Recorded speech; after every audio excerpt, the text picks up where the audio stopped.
Bonjour, je suis Delphine Boileau-Terrien, experte auprès des femmes de challenge qui sont déterminées à se reconvertir et à se réaliser professionnellement et financièrement grâce à l'entrepreneuriat.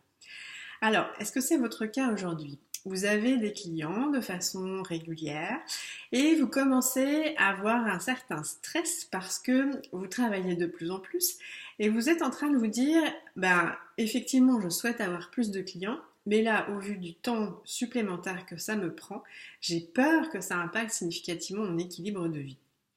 Alors, je suis là pour vous dire que non, ce n'est pas une fin en soi. Et oui, il y a des stratégies et des techniques qui peuvent être mises en place pour que vous continuiez à accroître cette clientèle sans que ça impacte votre équilibre de vie. Donc, il y a des stratégies, des techniques, et je voulais vous parler de une particulièrement aujourd'hui. Alors, ce que je vous invite à faire, c'est de vraiment, de façon très honnête, vous regardez dans votre temps de travail et décortiquez le temps que vous passez à faire tout ce que vous avez à faire. De façon la plus honnête, ça c'est vraiment très important. Une fois que vous avez fait ça, eh bien de voir ce que vous pouvez réduire, parce qu'il y a beaucoup de choses qu'on peut réduire. Alors, on peut avoir besoin d'un œil extérieur pour le faire, parce que évidemment, c'est dans notre façon de faire, façon d'être, et donc c'est pas forcément évident de se remettre en question. Je vais vous donner deux exemples qui ont été mon cas il y a plusieurs années et que je vois certaines de mes clientes faire et sur lesquels je les aide à évoluer. Quand il y a des séances clients, surtout dans les premières années, il peut arriver qu'on prenne un temps de préparation important. Quand je dis important, ça peut être de se documenter, faire des recherches, on va dire peut-être 1 heure de préparation. Donc ça, effectivement, c'est trop, puis en plus c'est du temps, sans être vénal, qui n'est pas payé. Donc cette dimension doit être intégrée par vous-même, c'est-à-dire que votre temps non payé doit être le plus réduit possible. Donc une des idées pourrait être de vous dire que vous mettez en place un questionnaire de préparation de séance. Comme ça, en fait, vous avez déjà un panorama, un état des lieux de là où en est votre client et de ses besoins.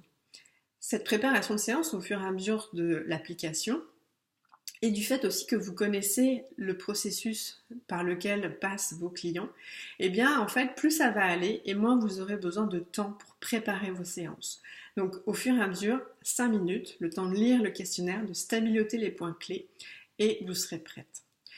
Ensuite, ce qui se passe, c'est aussi de ne pas dépasser le temps prévu de séance parce que évidemment dans notre générosité, il arrive très fréquemment qu'on dépasse, voire significativement, le temps de séance. Donc ça, c'est important de bien mettre une intention dès le début de la séance, que le temps de la séance soit le temps promis. C'est aussi respecter son temps, mais c'est aussi respecter le temps de sa clientèle.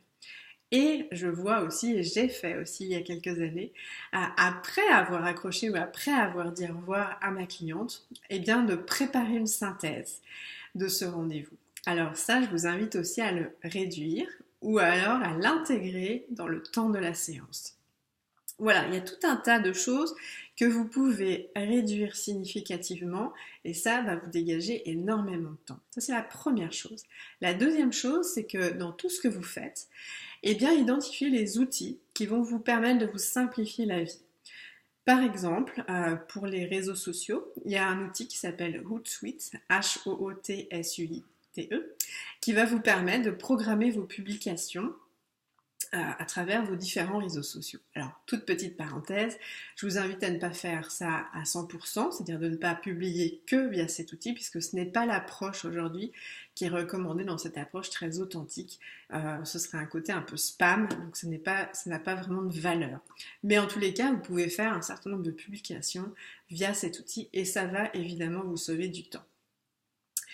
Et troisième chose, eh bien, c'est de documenter et de faire des procédures pour chaque tâche que vous faites, que vous savez faire, mais qui ne sont pas vraiment votre tasse de thé. Donc en fait, quand vous faites la tâche, vous pouvez très bien vous enregistrer, comme ça fait l'objet d'un tutoriel, ou bien vous mettez en place sur un document exactement le déroulé de ce que vous souhaitez qu'il soit fait, puisque évidemment, très prochainement, vous aurez une personne qui pourra faire ça pour vous.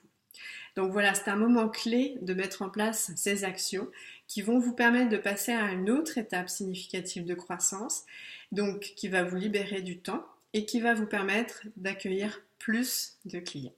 Voilà, j'espère que ça vous aura aidé aujourd'hui. En tous les cas, c'est mon intention. Et je vous dis à très bientôt. Au revoir.